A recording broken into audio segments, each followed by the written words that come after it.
ಈಗ ಭಗವನ್ನಾಮ ಮಹಾತ್ಮ್ಯದ ಸಂಬಂಧವಾಗಿ ಮಾತುಕತೆ ಆರಂಭವಾಗಿದೆ. ಭವನಾಥ: ಹರಿನಾಮ ನನಗೆ ಬಹಳವಾಗಿ ನೆಮ್ಮದಿ ತರುತ್ತದೆ. ಶ್ರೀರಾಮಕೃಷ್ಣರು: ಯಾರು ಪಾಪವನ್ನು ಹರಣ ಮಾಡುತ್ತಾನೋ ಆತನೇ ಹರಿ.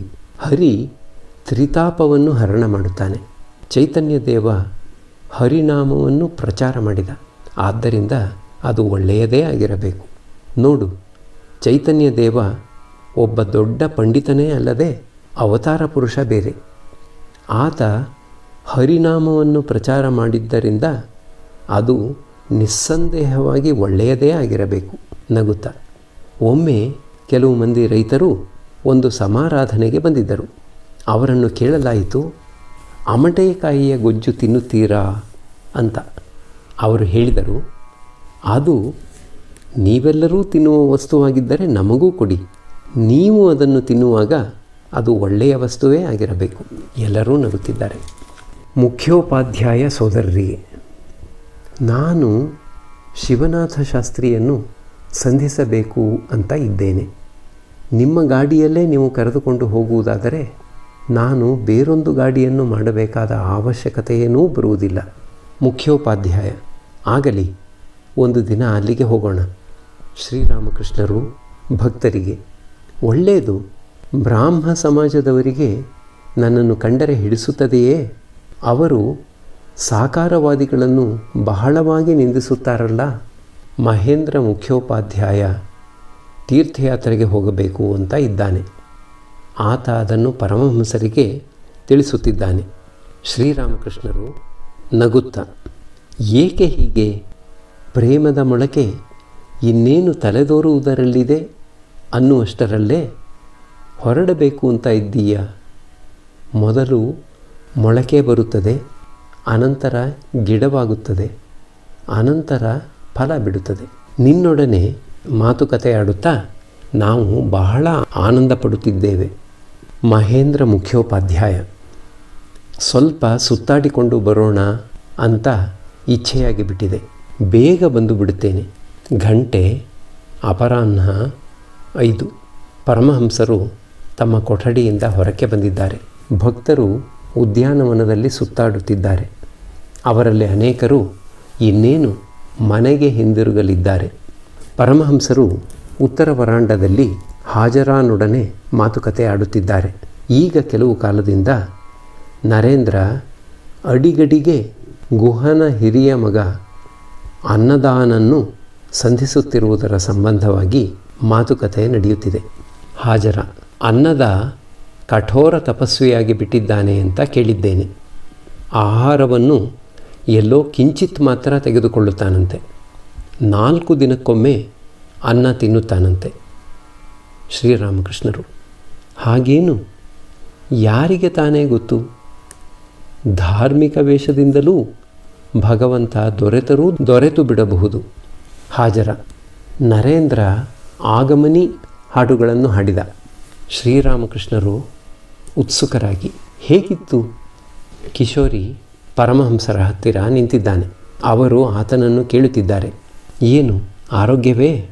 ಪರಮಹಂಸರು ತಮ್ಮ ಕೊಠಡಿಯ ಅರ್ಧಚಂದ್ರಾಕೃತಿಯ ವರಾಂಡದಲ್ಲಿ ನಿಂತುಕೊಂಡಿದ್ದಾರೆ.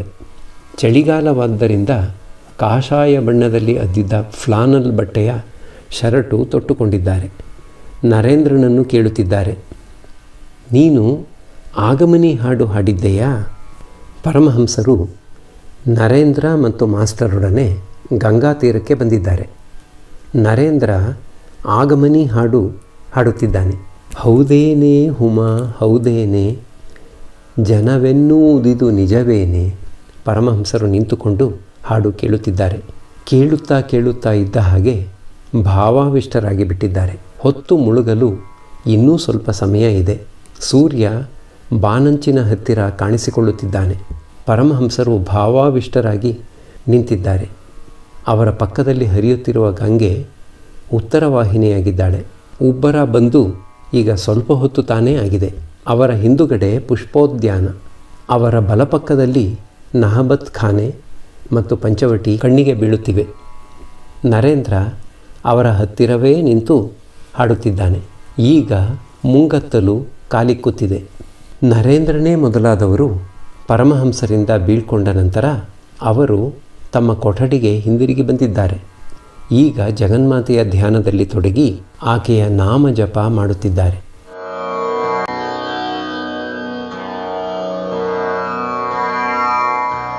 ಯದುಮಲ್ಲಿಕ ಕಾಳಿ ದೇವಾಲಯದ ಪಕ್ಕದಲ್ಲಿರುವ ತನ್ನ ತೋಟಕ್ಕೆ ಬಂದಿದ್ದಾನೆ. ತೋಟಕ್ಕೆ ಬಂದಾಗ ಸಾಮಾನ್ಯವಾಗಿ ಆತ ದೂತರನ್ನು ಕಳಿಸಿ ಶ್ರೀರಾಮಕೃಷ್ಣರನ್ನು ಬರಮಾಡಿಕೊಳ್ಳುತ್ತಾನೆ.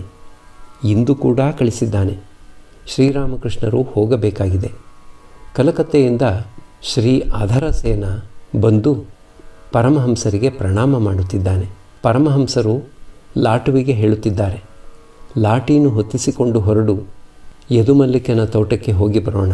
ಶ್ರೀರಾಮಕೃಷ್ಣರು ಮಾಸ್ಟರಿಗೆ, ನೀನು ನಾರಾಯಣನನ್ನು ಏಕೆ ಕರೆದುಕೊಂಡು ಬರಲಿಲ್ಲ? ಮಾಸ್ಟರು, ನಾನೂ ನಿಮ್ಮೊಡನೆ ಬರಲೇ? ಅಲ್ಲಿಗೆ ಬರಬೇಕು ಅಂತೀಯಾ? ಅಧರಸೇನ ಮೊದಲಾದವರು ಇಲ್ಲಿ ಇದ್ದಾರಲ್ಲ, ಒಳ್ಳೆಯದು, ಬಾ. ಮುಖ್ಯೋಪಾಧ್ಯಾಯ ಸೋದರರಿಗೂ ಬರಲಿಚ್ಛೆ ಇದೆಯೇ? ಮುಖ್ಯೋಪಾಧ್ಯಾಯ ಸೋದರರಿಗೆ, ಬನ್ನಿ ಹೋಗೋಣ. ಇಷ್ಟೊಂದು ಜನ ಒಟ್ಟಿಗೆ ಹೋದರೆ ಬೇಗ ಹಿಂದಿರುಗಿ ಬಂದು ಬಿಡಬಹುದು.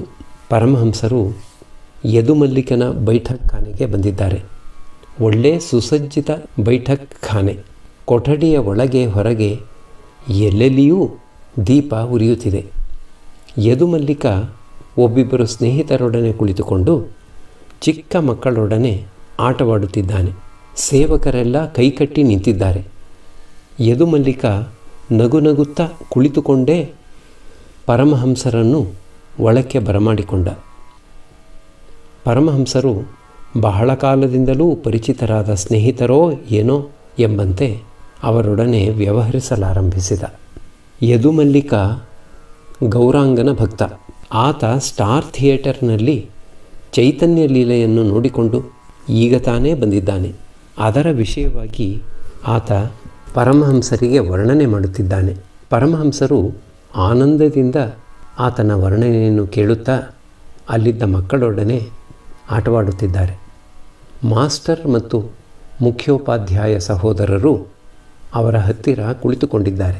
ಹಾಗೇ ಮಾತಾಡುತ್ತಾ ಪರಮಹಂಸರು ಯದುಮಲ್ಲಿಕನಿಗೆ ಹೇಳುತ್ತಿದ್ದಾರೆ, ಅಧರಸೇನನಿಗೆ 1,000 ರೂಪಾಯಿ ಸಂಬಳದ ಕಲ್ಕತ್ತದ ಮುನ್ಸಿಪಾಲಿಟಿಯ ಉಪಾಧ್ಯಕ್ಷನ ಪದವಿ ಸಿಕ್ಕಲಿಲ್ಲವಂತೆ ಎಂಬುದಾಗಿ. ಅಧರಸೇನ ಡೆಪ್ಯೂಟಿ ಮ್ಯಾಜಿಸ್ಟ್ರೇಟ್, ತಿಂಗಳಿಗೆ 300 ರೂಪಾಯಿ ಸಂಬಳ ಪಡೆಯುತ್ತಿದ್ದಾನೆ. ಅವನ ವಯಸ್ಸು 30. ಯದುಮಲ್ಲಿಕ ಹೇಳುತ್ತಿದ್ದಾನೆ, ಆತನಿಗಿನ್ನೂ ಚಿಕ್ಕ ವಯಸ್ಸಾದ್ದರಿಂದ ಮತ್ತೆ ಪ್ರಯತ್ನ ಮಾಡಬಹುದಲ್ಲ. ಯದುಮಲ್ಲಿಕನ ಇಚ್ಛೆಗನುಸಾರ ಪರಮಹಂಸರು ದೇವಸ್ಥಾನದ ಮುಖ್ಯ ದ್ವಾರದ ಹತ್ತಿರ ಬಂದಿದ್ದಾರೆ. ಹಾಡುವುದು ಮುಗಿದ ನಂತರ ಮುಖ್ಯೋಪಾಧ್ಯಾಯ ಸೋದರರು ಹೊರಡಲು ಸಿದ್ಧರಾಗುತ್ತಿದ್ದಾರೆ. ಪರಮಹಂಸರೂ ಹೊರಡಲು ಮೇಲಕ್ಕೆ ಎದ್ದರು. ಆದರೆ ಭಾವಾವಿಷ್ಟರಾಗಿದ್ದಾರೆ. ಕೊಠಡಿಯ ಹೊರಗಿನ ವರಾಂಡಕ್ಕೆ ಬರುವುದೇ ತಡ. ಸಮಾಧಿಸ್ಥರಾಗಿ ನಿಂತುಕೊಂಡಿದ್ದಾರೆ. ಆ ತೋಟದ ಕಾವಲುಗಾರ ಒಳ್ಳೆ ಭಕ್ತ. ಪರಮಹಂಸರನ್ನು ಆಗಾಗ ತನ್ನ ಮನೆಗೆ ಕರೆದುಕೊಂಡು ಹೋಗಿ ಅವರಿಗೆ ತಿಂಡಿ ತೀರ್ಥಗಳನ್ನು ಕೊಡುತ್ತಿದ್ದ. ಪರಮಹಂಸರು ಇನ್ನೂ ಸಮಾಧಿಸ್ಥರಾಗಿ ನಿಂತಿದ್ದಾರೆ. ಕಾವಲುಗಾರ ದೊಡ್ಡ ಬೀಸಣಿಗೆಯಿಂದ ಬೀಸುತ್ತಾ ನಿಂತಿದ್ದಾನೆ. ತೋಟದ ಮ್ಯಾನೇಜರ್ ರತನ ಬಂದು ಪರಮಹಂಸರಿಗೆ ಪ್ರಣಾಮ ಮಾಡಿದ. ಪರಮಹಂಸರು ಅಷ್ಟರಲ್ಲಿ ಪ್ರಕೃತಿಸ್ಥರಾಗಿ ನಾರಾಯಣ ನಾರಾಯಣ ಎಂದು ಉಚ್ಚರಿಸಿ ಆ ಕಾವಲುಗಾರ ಮತ್ತು ಮ್ಯಾನೇಜರನ ಕ್ಷೇಮ ಸಮಾಚಾರ ವಿಚಾರಿಸುತ್ತಿದ್ದಾರೆ. ಈಗ ಭಕ್ತರೊಡಗೂಡಿ ಪರಮಹಂಸರು ದೇವಸ್ಥಾನದ ಮುಖ್ಯದ್ವಾರದ ಹತ್ತಿರ ಬಂದಿದ್ದಾರೆ. ಶ್ರೀರಾಮಕೃಷ್ಣರು ಮುಖ್ಯೋಪಾಧ್ಯಾಯ ಸೋದರರಿಗೆ ಮಾಸ್ಟರನ್ನು ತೋರಿಸಿ, ಈತನನ್ನು ಆಗಾಗ ಸಂಧಿಸಿ, ಪ್ರಿಯ ಮುಖ್ಯೋಪಾಧ್ಯಾಯ, ಇನ್ನು ಮೇಲೆ ಈತ ನಮಗೆ ಉಪಾಧ್ಯಾಯನಾಗುತ್ತಾನೆ. ಶ್ರೀರಾಮಕೃಷ್ಣರು, ಗಾಂಜಾಖೋರನಿಗೆ ಗಾಂಜಾಖೋರ ದೊರೆತರೆ ಆತನೊಡನೆ ಆನಂದ ಪಡುವುದೇ ಆತನ ಸ್ವಭಾವ. ಆತನ ಹತ್ತಿರಕ್ಕೆ ಒಬ್ಬ ಅಮೀರ ಬಂದನೆಂದರೆ ಆತನನ್ನು ಈತ ಮಾತನಾಡಿಸುವುದು ಕೂಡ ಇಲ್ಲ. ಆದರೆ ಒಬ್ಬ ದರಿದ್ರ ಗಾಂಜಾಖೋರ ಬಂದನೆಂದರೆ ಸರಿಯೇ, ಆತನನ್ನು ತಬ್ಬಿ ತಕ್ಕೈಸಿ ಆತನೊಡನೆ ಆನಂದ ಪಡುತ್ತಾನೆ. ಎಲ್ಲರೂ ನಗುತ್ತಿದ್ದಾರೆ. ಗಂಟೆ ರಾತ್ರಿ 9. ಮುಖ್ಯೋಪಾಧ್ಯಾಯ ಸೋದರರು ಪರಮಹಂಸರಿಗೆ ಪ್ರಣಾಮ ಮಾಡಿ ಅವರಿಂದ ಬೀಳ್ಕೊಂಡರು. ಅಧರಸೇನ ಮತ್ತು ಮಾಸ್ಟರ್ ನೆಲದ ಮೇಲೆ ಕುಳಿತಿದ್ದಾರೆ. ಪರಮಹಂಸರು ಅಧರಸೇನನೊಡನೆ ರಾಖಾಲನ ಸಂಬಂಧವಾಗಿ ಮಾತುಕತೆ ಆಡುತ್ತಿದ್ದಾರೆ. ರಾಖಾಲ ಬೃಂದಾವನದಲ್ಲಿ ಬಲರಾಮನೊಡನೆ ಇದ್ದಾನೆ. ಅವನ ಶರೀರಾರೋಗ್ಯ ಸರಿಯಾಗಿಲ್ಲವೆಂದು ಕೆಲವು ದಿನಗಳ ಹಿಂದೆ ಒಂದು ಪತ್ರ ಬಂತು. ಪರಮಹಂಸರು ಆತನ ಸಂಬಂಧವಾಗಿ ಅಷ್ಟೊಂದು ವ್ಯಸನಾಕ್ರಾಂತರಾಗಿದ್ದಾರೆ. 3 ದಿನಗಳ ಹಿಂದೆ ಹಾಜರಾನೆದರು ಮಕ್ಕಳ ಹಾಗೆ ಅತ್ತು ಬಿಟ್ಟರು. ಅಧರಸೇನ ರಾಖಾಲನಿಗೆ ಒಂದು ರಿಜಿಸ್ಟರ್ ಪತ್ರ ಕಳುಹಿಸಿದ್ದಾನೆ. ಇನ್ನೂ ಯಾವ ಉತ್ತರವೂ ಆತನಿಂದ ಬಂದಿಲ್ಲ. ಶ್ರೀರಾಮಕೃಷ್ಣರು ಅಧರಸೇನನಿಗೆ, ನಾರಾಯಣನಿಗೆ ಬೃಂದಾವನದಿಂದ ಒಂದು ಪತ್ರ ಬಂದಿದೆ, ನಿನ್ನದಕ್ಕೆ ಇನ್ನೂ ಉತ್ತರವೇ ಬರಲಿಲ್ಲವಲ್ಲ? ಅಧರಸೇನ, ಹೌದು, ಇನ್ನೂ ಬಂದಿಲ್ಲ. ಶ್ರೀರಾಮಕೃಷ್ಣರು, ಮಾಸ್ಟರಿಗೂ ಬೃಂದಾವನದಿಂದ ಒಂದು ಪತ್ರ ಬಂದಿದೆ.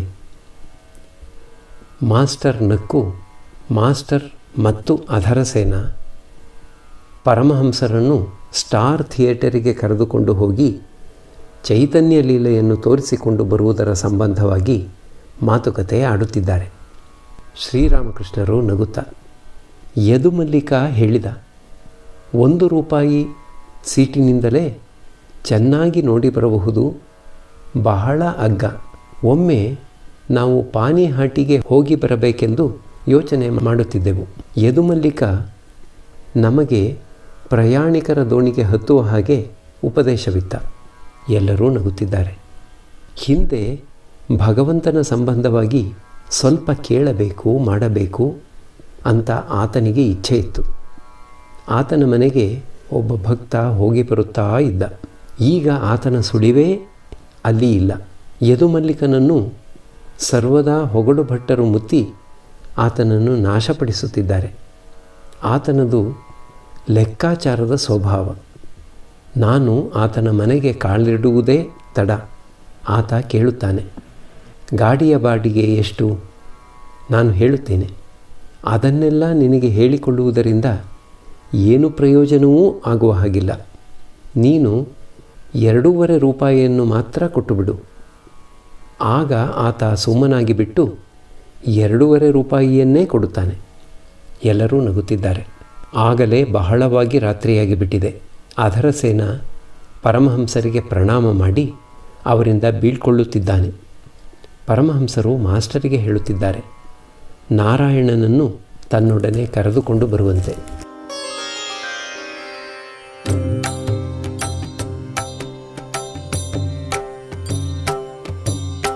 ಶ್ರೀರಾಮ ಕೃಷ್ಣ ಮಂಗಲಕಾರಿ, ಶ್ರೀರಾಮ ಕೃಷ್ಣ ಮಂಗಲಕಾರಿ, ಶ್ರೀರಾಮ ಕೃಷ್ಣ ಮಂಗಲಕಾರಿ, ಶ್ರೀರಾಮ ಕೃಷ್ಣ ಮಂಗಲಕಾರಿ. ನಮೋ ನಾರಾಯಣ ಭವದುಃಖಹಾರಿ, ನಮೋ ನಾರಾಯಣ ಭವದುಃಖಹಾರಿ, ನಮೋ ನಾರಾಯಣ ಭವದುಃಖಹಾರಿ.